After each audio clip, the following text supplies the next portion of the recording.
Welcome to only Ramarajan YouTube channel. இன்னைக்கான வீடியோல ராமராஜன் அவர்கள் அடுத்து நடிக்கப்பட்ட திரைப்படத்தோட அப்டேட் வந்திருக்கு. அதை பத்தி டீட்டெயிலா இன்னைக்கான வீடியோல பார்க்கலாம். நம்ம சேனலை பார்க்குற நிறைய பேர் லைக் பண்ணாமலே பாக்குறீங்க. ஒருத்தர் லைக் பண்ணதுனால பல பேருக்கு யூடியூப் வந்து காட்ட மாட்டேங்குது. மறக்காம லைக் பண்ணிட்டு பாருங்க. இந்த வீடியோ நீங்க ஃபுல்லா பார்த்தா தான் நான் சொல்லக்கூடிய விஷயம் உங்களுக்கு புரியும்னு சொல்லலாம்.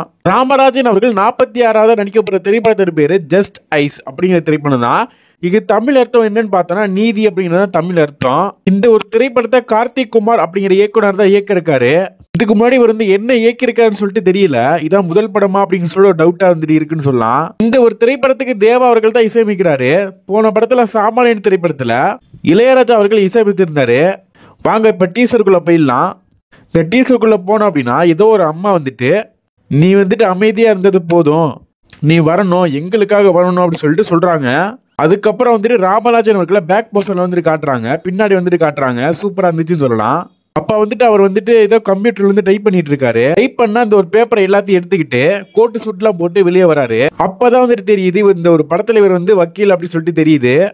அப்புறம் கார்ல ஏறி போயிட்டு இருக்காரு. அப்ப வில்லன் வந்துட்டு இறங்குறாங்க. அப்ப வந்துட்டு வில்ல வந்துட்டு 4 பேருக்கு நல்லது செஞ்சோமா அதோட போயிட்டே இருக்கணும், திரும்ப திரும்ப வந்தா எப்படின்னு சொல்லிட்டு கேக்குறாரு.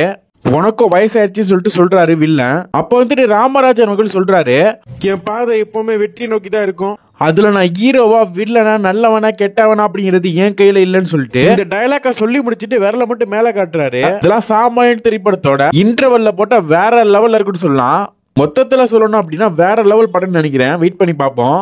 இசையை வந்துட்டு சூப்பரா போட்டிருப்பான்னு நினைக்கிறேன். இசை தென்றல் தேவா நல்லா போட்டுருங்க படத்துக்கு. அவரை பத்திலாம் குறை சொல்ல வேண்டிய அவசியமே இல்லை, சூப்பரா போட்டுருவாரு. இந்த ஒரு திரைப்படத்தை பத்தி நீங்க என்ன நினைக்கிறீங்கன்னு சொல்லிட்டு கமெண்ட் பாக்ஸ்ல இருந்து கமெண்ட் பண்ணுங்க. இனி ஒரு புதிய வீடியோவில் சந்திக்கிறேன். தேங்க்ஸ் ஃபார் வாட்சிங்.